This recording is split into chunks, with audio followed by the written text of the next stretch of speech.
এখন আবার কে আসলো? যাই দরজা খুলে দিই। টিভি দেখতে বসলে যত সব ঝামেলা।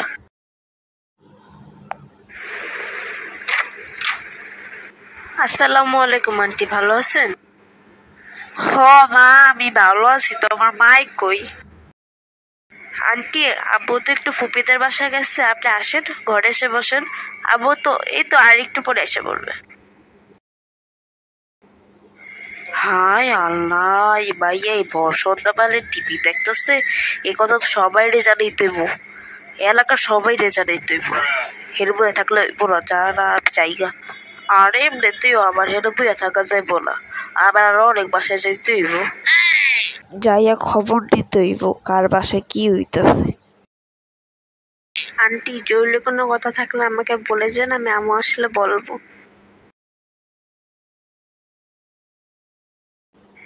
না না, জরুরি কোনো কথা না, তুমি দরজা লাগাই দাও। আমি কালকে সকালে আবার আবুনি তোমার মা এলে কয়ে কি যে আমি আইছিলাম, বুঝছো? আচ্ছা ঠিক আছে আন্টি, আমি আম্মু আসলে বলবো।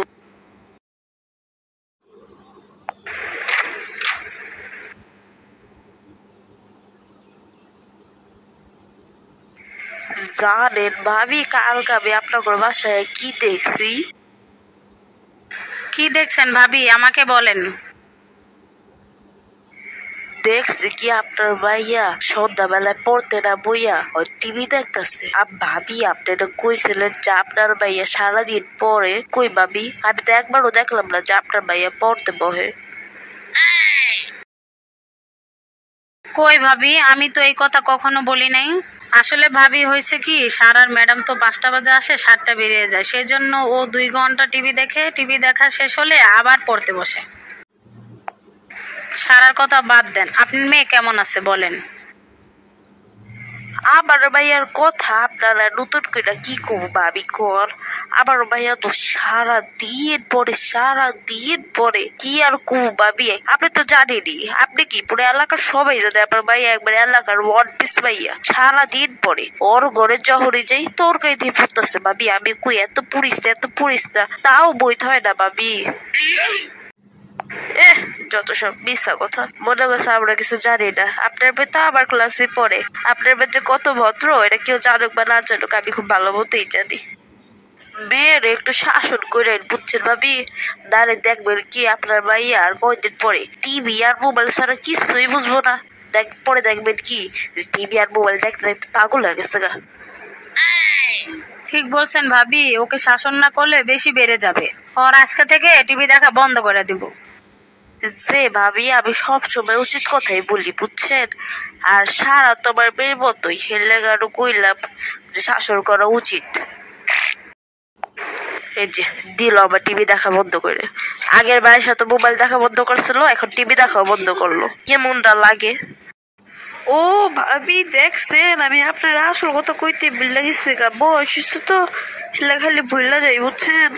আসলে হয়েছে কি ভাবি, আমার ছোট মায়ের রাস্তাটা বৃষ্টি হইতেছে না, ডিম ভাজা খাইতে চাইছে, বুঝছেন?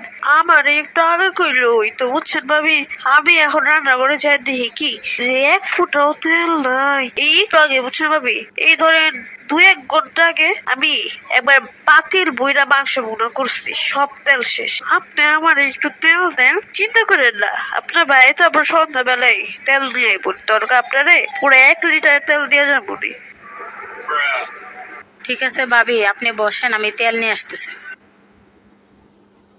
হায় আল্লাহ, মিথ্যা কথা বলার আর জায়গা পায় না। ওনার মেয়ে তো মাত্র 13 বছরের বাচ্চা, তাহলে কিভাবে ডিম বাচ্চা খাইতে চায়? দূর, কি দরকার ছিল তখন টিভি দেখতে বসার? ওই টিভি দেখতে বসে ভুল করছে। এখন আমার মোবাইল দেখা বন্ধ, টিভি দেখা বন্ধ। এত পড়তে কি কারো ভালো লাগে নাকি? এখন সারাদিন পড়তে হয় আমার, দূর ভালো লাগে না। আগের বার যখন এই আন্টি আসছিল, আইসা আমার মোবাইল দেখা বন্ধ করছিল, এখন টিভি দেখা বন্ধ করছে। হায় আল্লাহ, আমি কি ভুল করছিলাম? তখন টিভি না দেখতে বসলে কি হইতো আবার? দূর। কি করো সারাপু? হায় আল্লাহ, সারাপু তুমি পড়তে বসো? আজকে তুমি টিভিও দেখতেছো না, মোবাইল? আজকে তুমি পড়তে বসছো? আজকে কোন দিক দিয়ে সূর্য উঠলো সারাপু? তুই কি আমার টাকায় নুনে ছোটা দিতে আসছস? আমার ইচ্ছা থাকলেও তোমার কাটা গায়ে নুনের ছিটা দিতে পারবো না। এর কারণ আছে, কারণ হলো তোমার গায়ে তো কোনো কাটা অংশই নেই, তাহলে আমি কাটা গায়ে নুনের ছিটা দিব কি করে? এমনি কিন্তু সকাল থেকে মেজাজ গরম আছে আমার। মেজাজ গরম করবি, আমার থেকে খারাপ কিন্তু কেউ হইব না। যা এর থেকে এখন যা। হেন থেকে কি? এটা কোথাকার বাসা? বলতে হয় এখান থেকে যা, বুঝছো এখন? আমাকে কথা শিখাতে আসবে একদম এক থাপ্পড় কিন্তু সব করে দাঁত ফেলে দেবো। জাহিন থেকে বেশি কথা কয়।